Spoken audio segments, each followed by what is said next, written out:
Hey, Central Illinois professionals, do you know where people go to learn more about you? They typically either go to your About Us section of your website or your LinkedIn profile. And guess what the first impression is that they see? That's right, it is your professional headshot. Your headshot is part of your brand. Your brand should proudly show the world how passionate you are about delivering quality products and services to your customers. At Studio 21, you won't get the boring old headshots that everyone else has. When you get photos with Melissa Hardin at Studio 21, your headshots will show off your strength, confidence, and approachability. To book a professional headshot appointment for you and your team, call Melissa at 217-962-0048 or visit www.melissamharden.com. That's MELISSAMHARDEN.com. And let Melissa at Studio 21 help you stand out from the crowd. Welcome to the Central Illinois Business Leaders Podcast, where business owners, thought leaders, and community champions from across Central Illinois come to share their story. The Central Illinois Business Leaders Podcast. Anything less would be uncivilized. What's up, Central Illinois? I'm Derek Hayden. I'm here with Garrett Ulmer. We are your hosts for the Central Illinois Business Leaders Podcast, powered by Zambu. Zambu is a delicious grapefruit or wildberry vodka-based spirit infused with a Brazilian buzz button. It's smooth, tasty, and leaves you with a signature tingle. Learn more at zambuliquors.com. Zambu, taste the tingle. All right, Central Illinois, today's guest is a building developer in downtown Springfield, Illinois.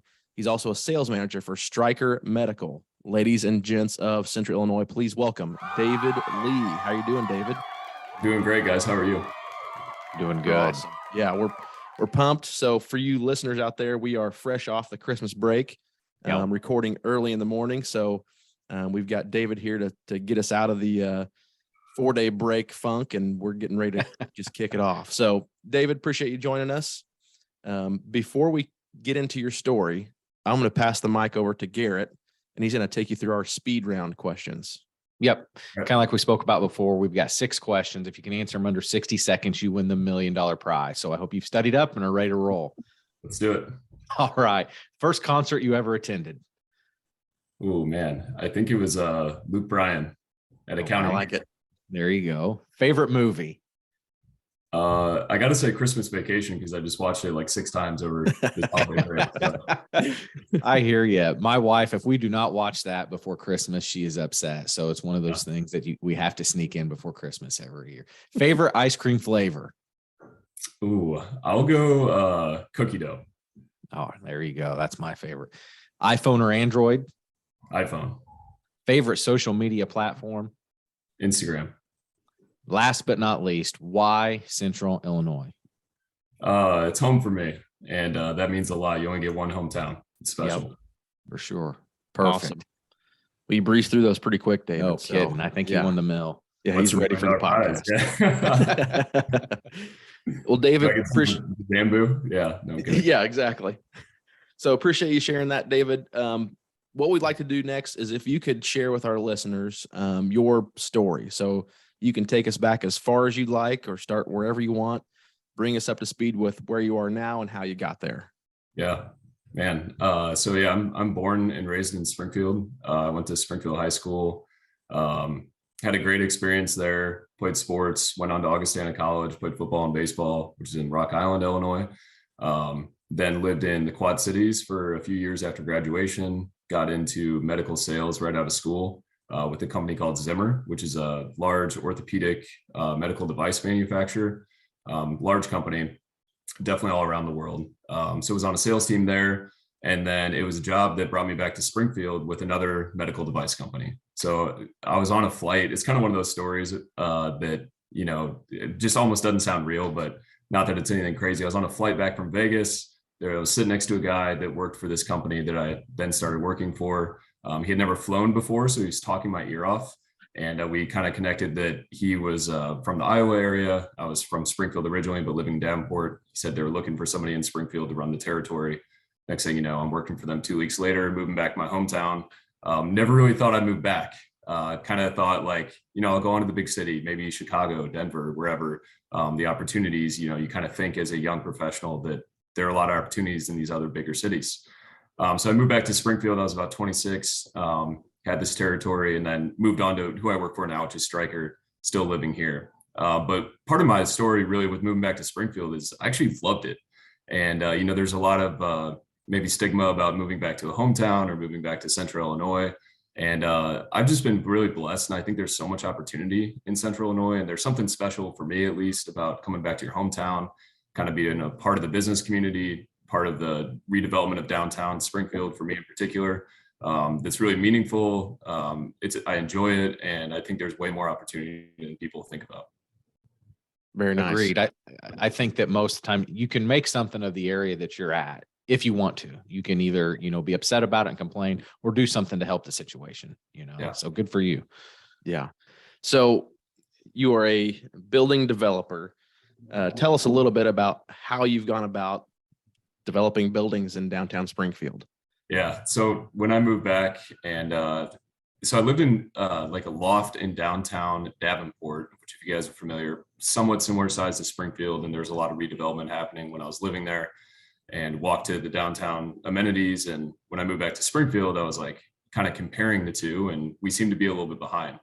So I was like, I wanted to get involved, kind of be a voice for young professionals in the area, and got on the involved with Downtown Springfield Inc., which is the Main Street organization for downtown.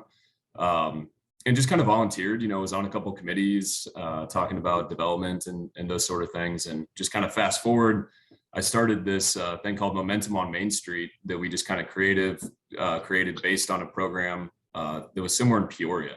And so it was kind of about getting tools to small developers. So think somebody that, owns a coffee shop and maybe lives above it, or, has a little boutique and owns the building. The whole idea was that incremental, small scale development, and not like the big state project or the big, medical development or some big business moving into town. That's not what's going to save a downtown or a city, but it's going to be those small incremental steps done by business owners, done by small scale developers that don't have millions of dollars, right?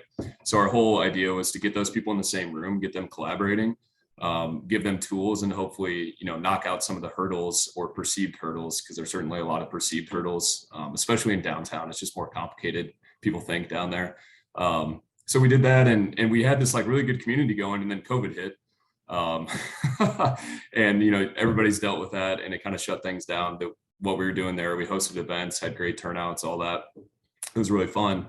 And then throughout COVID, I was doing well in my career, and had some, time and everything to really start thinking about how do I make an impact, and really put some of my skin in the game. So I went in with another business owner who actually owned Segment Reclaimed at the time, which was a custom woodworking business where they would take down barns and use the old reclaimed wood to build custom furniture. Cool. And he's also a Springfield firefighter. So we partnered up, bought 2 downtown buildings adjoining that were next to each other on Adams Street, which anybody who knows Springfield probably knows Adams Street. It's kind of the popular street downtown. And they were complete guts, like totally just terrible on the inside, literally nothing besides brick walls. They're kind of those classic, downtown buildings built in 1912, skinny, long, just brick on each side.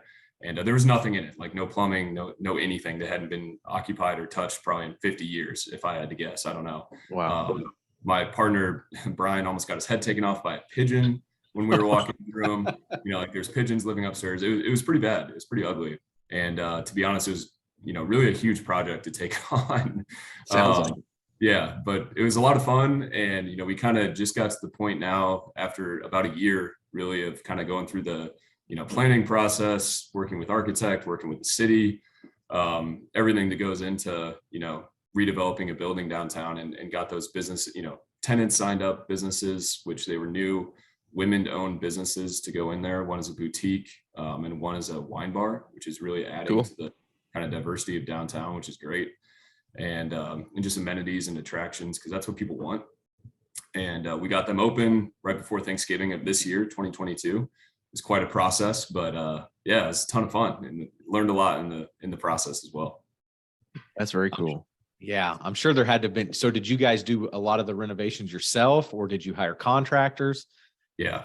Yeah, we did some of the work ourselves, but definitely with the scale of the project and kind of the time frame that was going to be required, and us both working full-time jobs.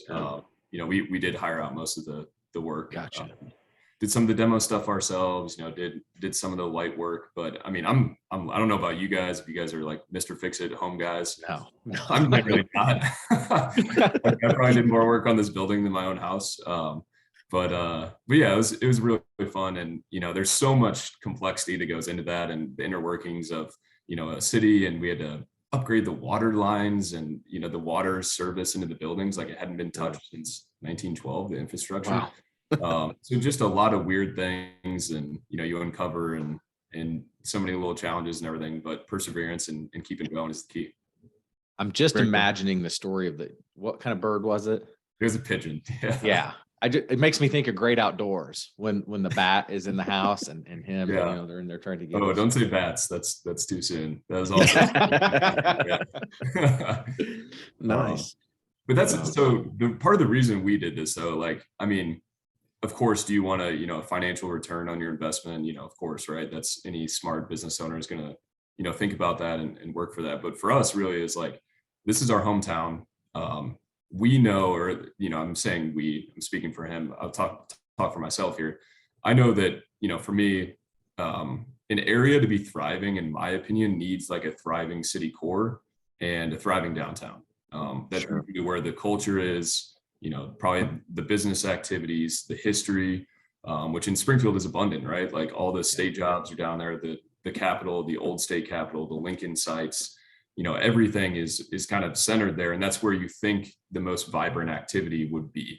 Now, Springfield has unique challenges in that, some state jobs left 10, 20 years ago, and probably are never coming back. So there are some vacancies downtown. So there's unique challenges in every single city to redevelopment and everything. But I'm excited about where it's going, though, too, because I think there's been kind of a renewed commitment to say that, hey, if we want to attract and retain young professionals and help our city grow at all, going towards the future, then we need to, revitalize our downtown. Absolutely. Yeah. So did you ever think that real estate would be the thing that you were going to get into? So I traveled for my sales job pretty much between here and Chicago. And I listen to a lot of podcasts. I mean, just to be frank, like, that's how I kind of got into it. I was listening to Bigger Pockets, is a really big real estate podcast, probably the number one in the world. And just listening to that for years, I was like, I really want to get into this and kind of do this in some of my side time. Plus, it kind of allows me that piece, that heart piece, like, of being a part of the redevelopment. It kind of allows you to have a hand in that and help businesses get started, see something old become new, which is something that I really love, and being a part of that redevelopment process. So I didn't think that at first. I certainly didn't have the money at first, but when you're dedicated to a goal, and it's something fun that you can be a part of. Yeah. Right. You talked about the group that you started, where people who want to invest on a smaller scale. Mm-hmm. I think a lot of people, they get freaked out when they hear, investing in real estate or buying real estate, flipping real estate, whatever it happens to be, because they think it's going to be, they think, Trump Towers, or that, that's in their mind. It seems like there's no way I can go out and buy a commercial building or, flip a residential home and sell it. So the group that you are with, do you guys collaborate together to identify smaller properties, I guess you would say, to go at it together? Or is it just a way to brainstorm to help local smaller investors succeed in real estate investing? Yeah, so it's mostly to just educate people. And, I think most people think community over competition in a group like that. They're not like, oh, there's not enough deals for everybody, or not enough whatever. So yeah, just getting like-minded people in the same room, I think that's where the magic happens. I mean, that's where I've kind of made most of my connections since I moved back to Springfield. Was just being a part of that business community and doing things like that. That's how, through that networking. It wasn't through contacts I had from back in high school or anything like that. It was new relationships and fostering those and helping each other out, which I think is the key. Yeah. Awesome. No, go ahead, Garrett. No, I was just gonna, so do you think that you will look to expand further? Mm-hmm. Yeah, I would love to. Was a you quick know, yes. obviously it's a time thing and and energy. You know, my wife and I welcomed our little daughter into the world this year. So we have a 6-month-old. Congrats. Yeah, Yeah. congratulations. Thank you. And so new fatherhood and you know, dumping all my time into, you know, of course my child and my wife, but also this project at the same time, because we were right in the midst of the renovation when she was born, was quite a lot. So, you know, I got to weigh out those things always, of course, but I would love to do another project in downtown. I'm actually doing another apartment building in kind of central Springfield, not related to downtown, that I'm going to close on Okay. at the end of January here. But yeah, I would love to get into another project downtown. Absolutely. Very cool. So is that going to involve some renovation as well, or is that thing ready to go? This one is most of the way rented. It's an 8-unit building. Oh, nice. Residential apartment building, kind of near Hy-Vee and MacArthur Boulevard. If you guys know anything about Springfield, very cool. so in that area. Trying to build up the portfolio. I mean, for me, I want to build up that kind of passive, you know, it's not very passive. Like that's one thing that people shouldn't be fooled by for getting into real estate for the first time, you know, kind of plan out what you want to do with how you want to approach your investment. I'm very active and hands-on, but I wouldn't have it any other way.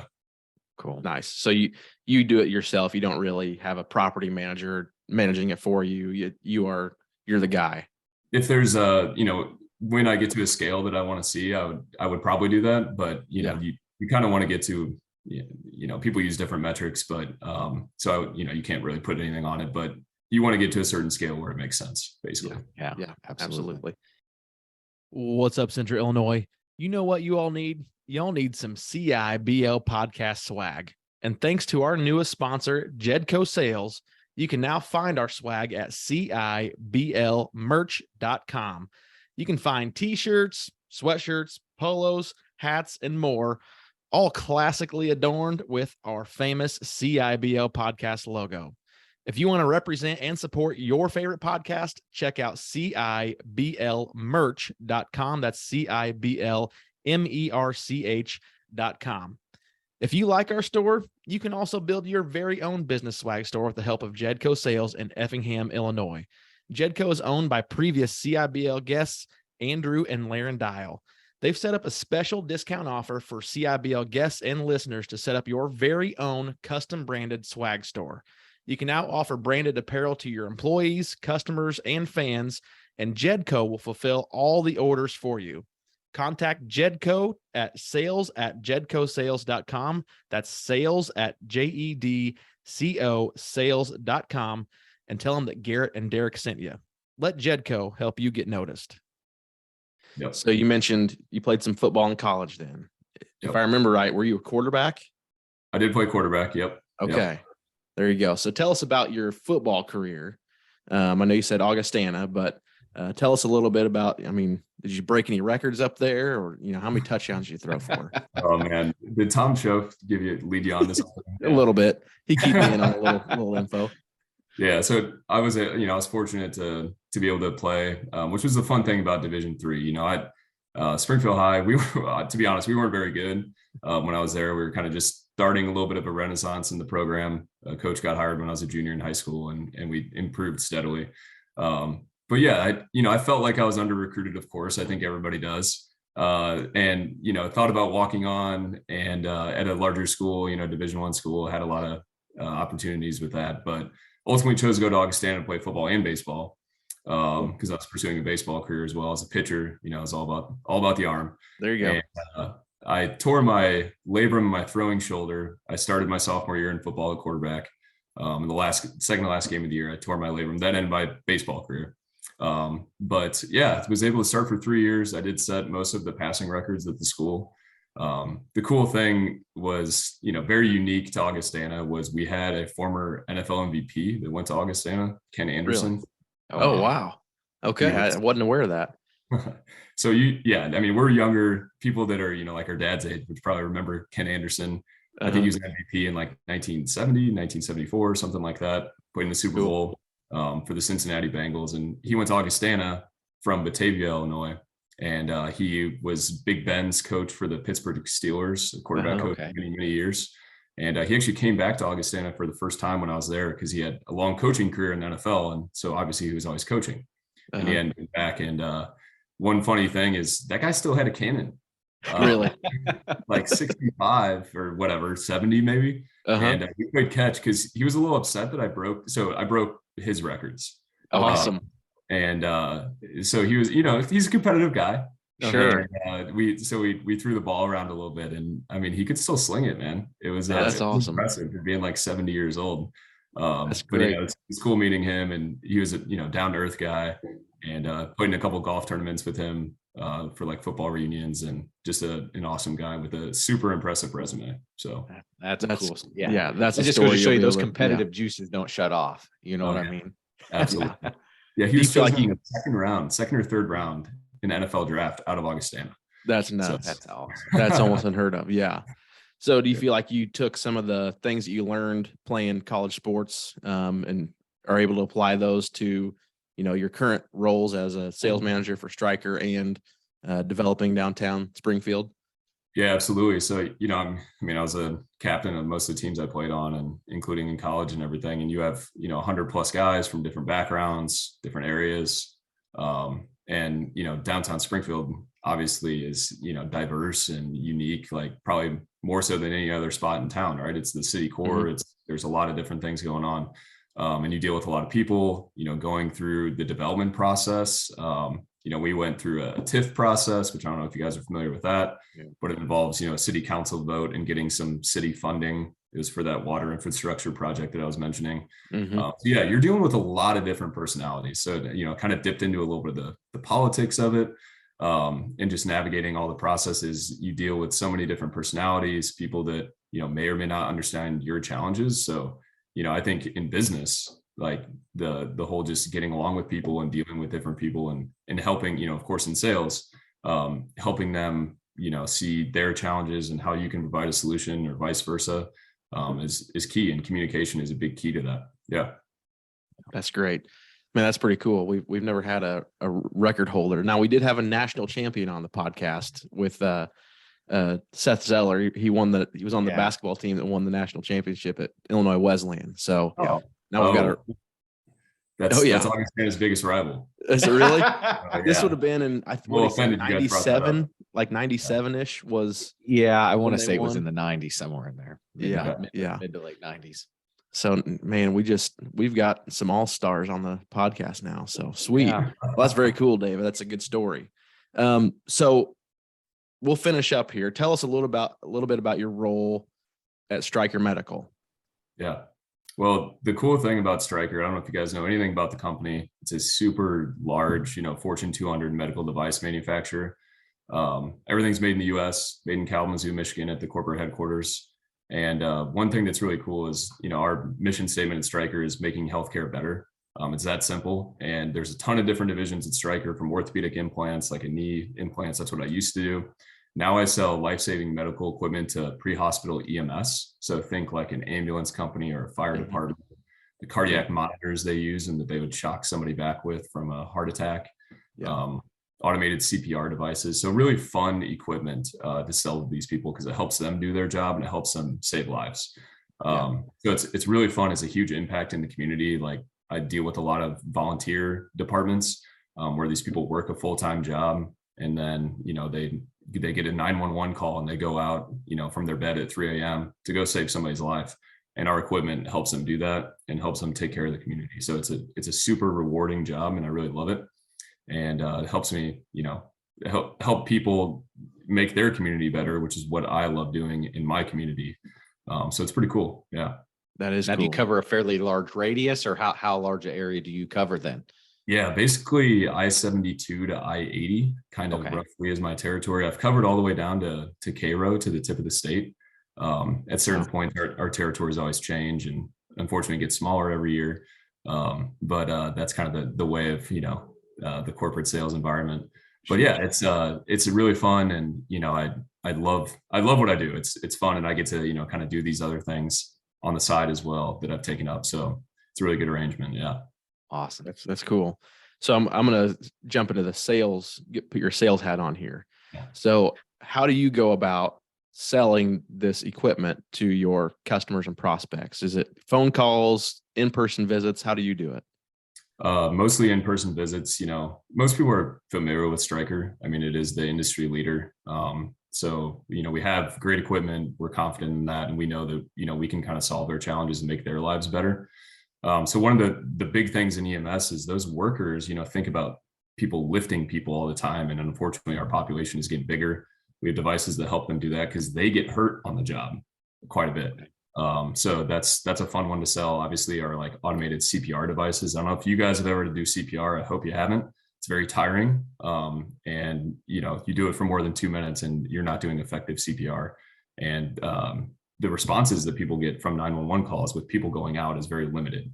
People don't like hearing this that are not in the field because it kind of scares you, right? Mm-hmm. There's a lot of challenges in real EMS. So I take it as a consultant role. Like we sell expensive equipment. Our equipment is not cheap. It's very much needed. It's not like a want usually. It's a need. So it's fun to sell, but I take it from that consultant role. Like, what are your guys' challenges? For a lot of places, it's that we don't have enough people. And of course, that's everywhere right now. Yeah. But especially in EMS, like it's a very tough field.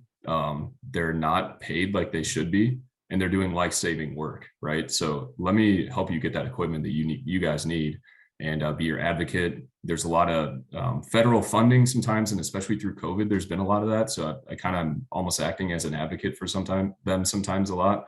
To help them get other funding or grant sources, or from the CARES Act or American Rescue Plan funding on the federal level. There was a lot of that flew down into fire and EMS. So that's how I approach it, the consultant role. I don't want to sell a brochure. I want to find out their needs, try to fulfill their needs, which I know we can do. Yeah, that's awesome. Yeah. Very cool. Yeah. So are you driving going back to the sales side? Yeah. Are you driving a lot to get in front of these people? Yeah, definitely. Okay. People love to, touch and feel, right? Like our products are something they use, so they want to feel it, they want to try it. So yeah, I mean, even throughout COVID, I mean, maybe I shouldn't be saying that, but like I was going to places the whole time, and ultimately that helped me because some of my competitors were not doing that. Getting out there and getting in front of customers, helping them, and because they never stopped. In fact, they got busier and they had more challenges throughout that time. Right. Yeah. Well, what Garrett and I found in our roles is the bigger the town, the harder it was to go in person to meet with people. Yeah. Most of the rural, like you're mentioning, the volunteer, sized organizations, those are the ones we were able to get in front of in person. But the reason this podcast started was because we weren't able to get in front of the business owners in the bigger, you hate to say bigger, like Mattoon's a big city, and but it is in our area. Oh, you're right though. Bigger town, Effingham, those Springfield, Decatur, those are some bigger Central Illinois communities. But it was harder to get in front of business owners, so we had to get creative. So I didn't know if you had to get creative or not, or if you were able to just continue the way you're doing it.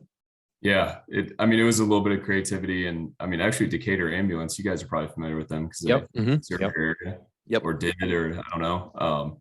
But I won a competitive trial during COVID in 2020 with them. And I think a big part of that was I was on site. I was helping the crews as they were trying our equipment, helping them use it. And I think that was something that contributed to me winning the deal versus a competitor.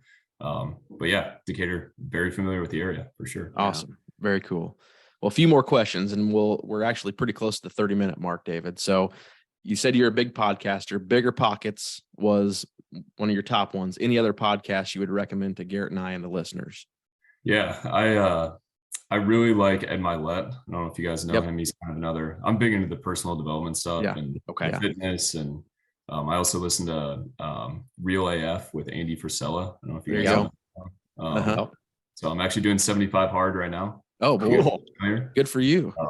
I've done it before. Tough time of year for that. Yeah, the little cold snap we had was definitely a challenge for sure. These last couple of days, but that's the thing, no excuses. And that's right. Honestly, that's helped me in my sales career. So I did 75 hard for the first time about a year and a half ago. Cool. And part of the reason I did it was because I had my biggest year in sales ever. And I kind of turned around the next year and I was like, how am I going to do this again? I live in a very rural area for where our other kind of account managers and sales managers live. Most of them are in metro areas. So generally, my territory would not perform like theirs, you would think. So I knew that I needed to run it back, and I got a bigger quota the next year, and it never stops, right? Like you have to keep delivering. And I was like, I need to do something to really dial myself in even more and take it to the next level. So it's no drinking for 75 days, 2 workouts a day, one's outside, dieting, drinking a gallon of water, all this stuff. And honestly, it was life-changing. It was one of the probably top 5 most like life-changing moments of my life, going through that process. And I'm doing it again now. Just want to keep sharpening the axe and keep getting better every day. And I want to do more of all the things I'm doing. I of course want to sell more. I want to be more present with my family, be a better father, be better for my community. I want to buy more buildings. I want to develop more. If I'm going to do all these things, like I have to be my best self. So that's why I'm doing it again. Awesome. Well, thanks for motivating us. We appreciate it. Where's the brick wall? I'm ready to run through it. Yeah, let's go. That's those football days, guys. That's right. Can't let the competitive spirit. Yeah. Can't let it go. So part of 75 Hard is reading 10 pages a day. Is that right? That's what's your book of choice right now? So right now I'm reading a Tim Grover book. Okay. He was Michael Jordan's fitness coach or personal development coach. Kobe Bryant, Dwayne Wade. He coached a lot of NBA guys. Yeah. And he has some awesome stuff. I would highly recommend him. I'm reading Relentless right now. Okay. It's all about the mindset and the attitude. And that's the fun thing that I really love about business, and especially sales, of course, is I played all these sports back in the day and everything, and we can talk about our old accolades, but who cares, right? Unless you're doing something now. And the business field is you do it in the right ways, you do it with ethics and morality and all that, but it gets the competitive juices flowing a little bit, right? And I love this kind of personal development and that kind of stuff. Yeah. Great. Awesome. Well, I like it. Anything else before we hop off of here, David, that you would like to share with the listeners? Any words of inspiration or anything that might be coming in the near future with developing downtown Springfield?